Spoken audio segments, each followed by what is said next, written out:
Boa noite para quem é de boa noite, boa tarde para quem é de boa tarde, boa madrugada para quem é da boa madrugada. Eduardo Machado que fala, professor, educador, escritor, palestrante. Você está na página Contém Amor, Amai-vos, uma plataforma que reúne pessoas interessadas em refletir, discutir e agir em torno daquilo que mais nos humaniza, justamente o amor, os direitos humanos. O tema da crônica eletrônica de hoje, o fogo do inferno, pode parecer estranho para as novas gerações, aquelas da Imaculada Conceição, que já nasceram sem pecado original ou não, nem tanto. Faz tempo que o Chico Buarque cantou que não existe pecado do lado de baixo do Equador, mais ou menos. Eu fico surpreso com o número de pessoas que eu encontro em retiros, palestras, reuniões de grupos de espiritualidade, conversas pessoais, que ainda estão prisioneiras de um medo religioso, por vezes avassalador.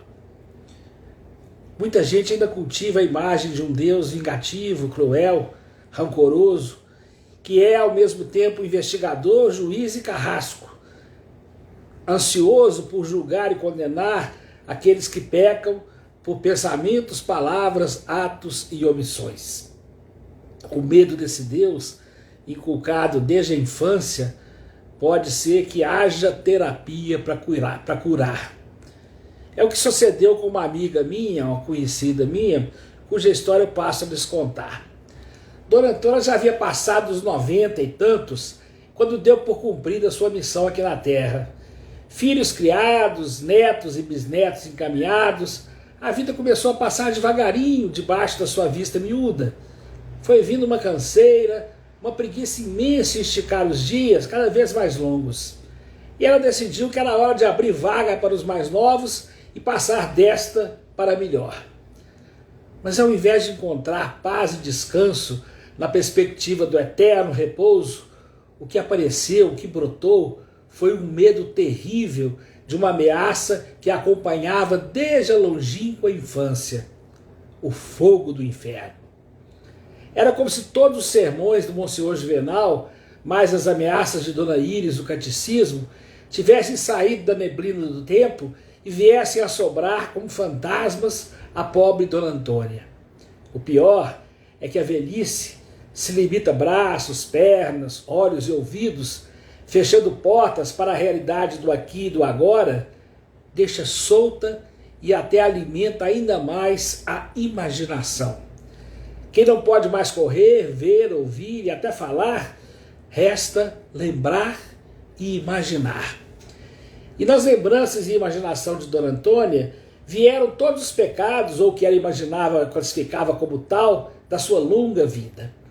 Ao lado de cenas e personagens do passado, surgiam remorsos e o medo, avivados pelo fogo do inferno. E a terrível conclusão: não havia escapatória.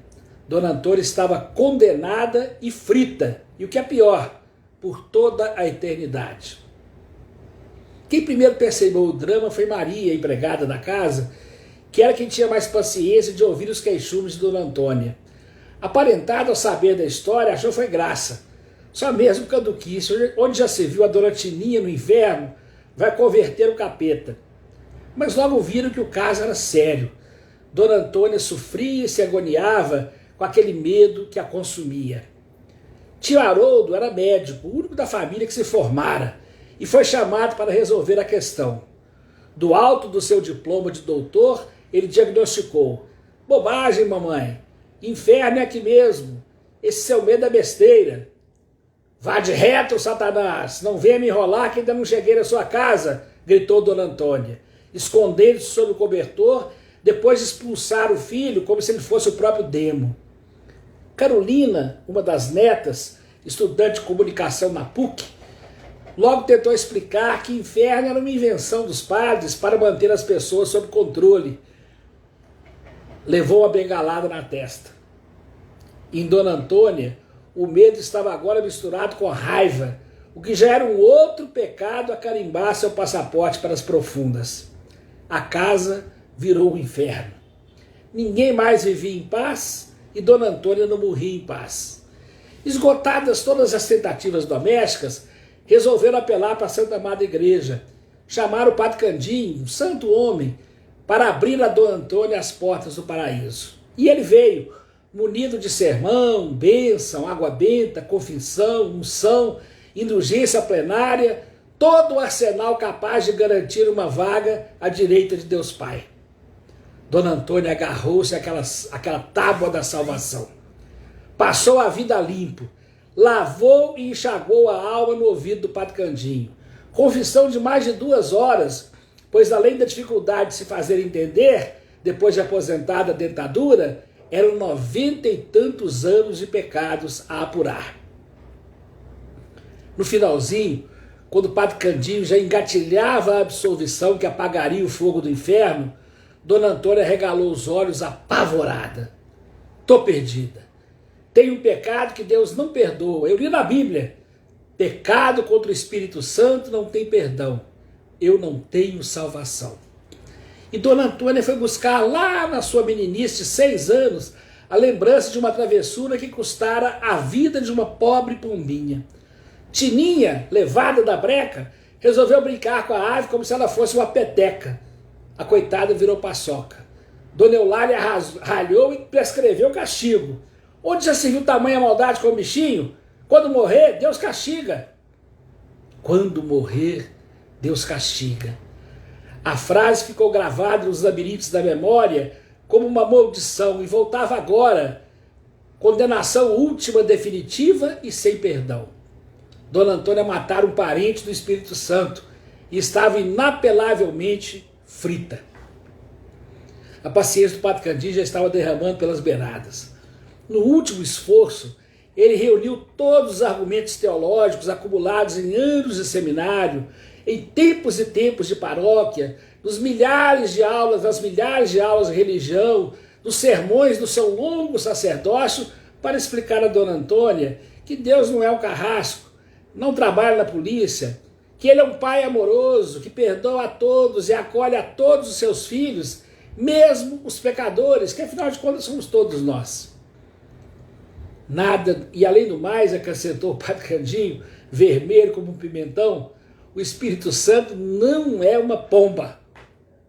Tudo inútil. Dona Antônia entregava-se aterrorizada à maldição que a acompanhara por toda a vida. O fogo do inferno a esperava. Padre Candinho já ia desistindo quando uma ideia iluminou-lhe o rosto. Correu na Bíblia e localizou o trecho que procurava. Dona Antônia, a senhora está salva. Salva o quê, Padre Candinho? Eu estou fodida, disse Dona Antônia, já apelando para a ignorância e em nome da caduquice falando um palavrão, coisa que nunca fizeram em toda a sua vida, ainda mais diante de um padre. O que agora, condenada como estava, não ia alterar muito a temperatura das fornalhas infernais que a aguardavam. Não, Dona Antônia, está aqui na Bíblia, Mateus capítulo 24, versículo 51. Aqui diz que no inferno tem choro e ranger de dentes. A senhora não tem dentes, Dona Antônia, não vai poder ficar no inferno. Dona Antônia aprumou-se na cama, com os olhinhos miúdos, tentava ler o trecho que o Padre Candinho apontava com o dedo. Com muito custo, soletrou o versículo salvador. Dona Antônia não teve dúvida, reuniu a parentada, despediu-se de todos, fez as recomendações de praxe e acrescentou uma especialíssima: não me enterrem de dentadura. Aí, deitou-se de novo, virou para o canto, deu um suspiro profundo, sorriu, morreu e foi para o céu. Até a semana que vem.